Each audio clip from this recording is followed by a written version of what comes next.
On commence avec une histoire qui se passe sur la scène internationale parce qu'on a appris hier vraiment quelque chose qui est digne d'un roman de John le Carré ou des meilleurs qui écrivent des romans d'espionnage.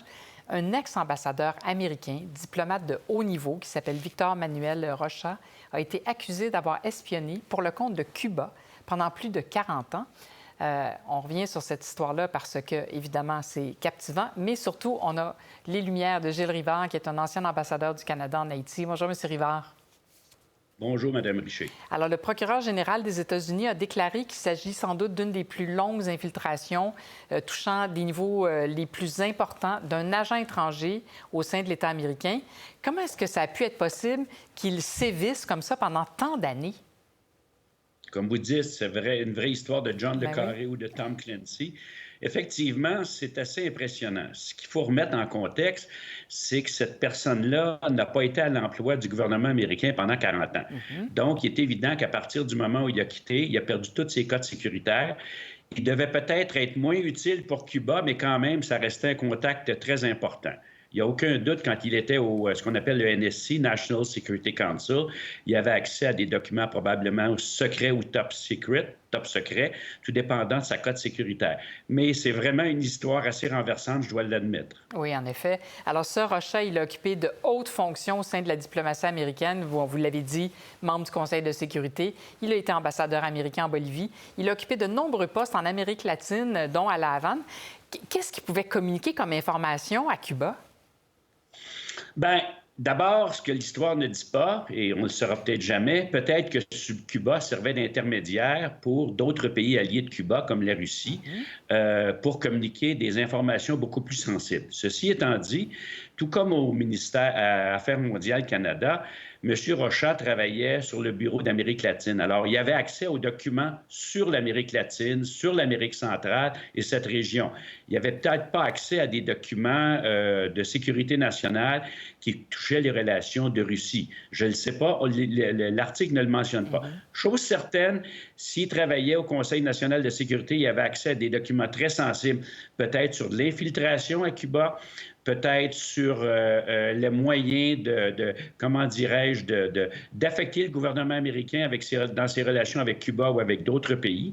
Ce que l'histoire ne dit pas aussi, si on poursuit le roman d'espionnage, c'est que est-ce que le gouvernement américain était au courant depuis de très nombreuses années et ils en ont profité pour utiliser M. Rocha pour passer de fausses informations, ce qu'on appelle de l'intoxication. L'histoire fait juste effleurer cette situation abracadabrante, mais c'est assez fascinant, je dois le dire. Puis on n'en saura probablement pas beaucoup plus que ce que les articles nous donnent en ce moment-ci. Alors, évidemment, ce n'est pas le premier Américain ni le premier diplomate américain à espionner pour Cuba, et on se demande qu'est-ce qui les motive à devenir espions, là? Est-ce que c'est idéologique ou c'est l'appât du gain? Ça peut être idéologique, ça peut être aussi un avancement que M. Rocha a perdu en termes de carrière au sein du ministère. C'est peut-être une vengeance parce qu'honnêtement, l'attrait de l'argent est, à mon avis, un facteur limitatif, à moins que cette personne-là ait eu des gros problèmes de financiers et qu'il devait faire ce genre de choses tout à fait répréhensibles pour s'en sortir. Il peut y avoir toutes sortes de facteurs. Moi, je pense que M. Rocha, comme Américain, latino-américain d'origine, avait peut-être des idées de gauche dans le temps de Fidel Castro. Il a peut-être décidé de l'appuyer politiquement, mais souvent c'est relié à de la frustration au niveau de son milieu de travail et de l'avancement qu'il n'a peut-être pas obtenu. Et c'est une façon pour lui, une certaine forme de vengeance aussi. Oui, on voit ça d'ailleurs chez les Hells Angels. Je ne pense pas qu'ils apprécieraient la comparaison, mais chez les Hells, c'est souvent ça. Ils sont frustrés, ils veulent se venger et ils collaborent avec la police. Bon, les États-Unis, on le sait, badinent pas avec l'espionnage, là, mais ce monsieur Rocha, il a 73 ans. Qu'est-ce qui risque de lui arriver là, après un procès? Est-ce qu'il risque de finir sa vie en prison? C'est probablement ce qui va arriver, à moins que, pour toutes sortes de raisons, lors d'un procès, il décide de collaborer avec les autorités américaines, qu'il négocie une peine plus légère, mais il est certain qu'il va être en prison pour longtemps. Il y a même des anciens espions qui ont travaillé pour Israël, qui est un pays ami des États-Unis, qui ont passé 25 ou 30 ans en prison en raison d'espionnage.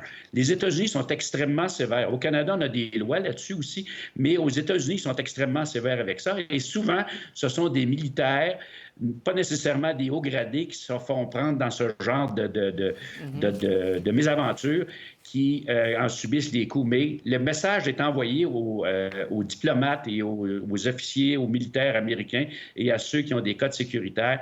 Il ne faut pas jouer avec ça. Les conséquences sont extrêmement graves. Absolument. Et tenez-vous là pour dit. Oui. Gilles Rivard, ancien ambassadeur du Canada en Haïti, merci beaucoup.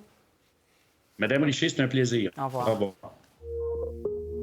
Pour voir nos émissions en entier, rendez-vous sur la chaîne Ici RDI.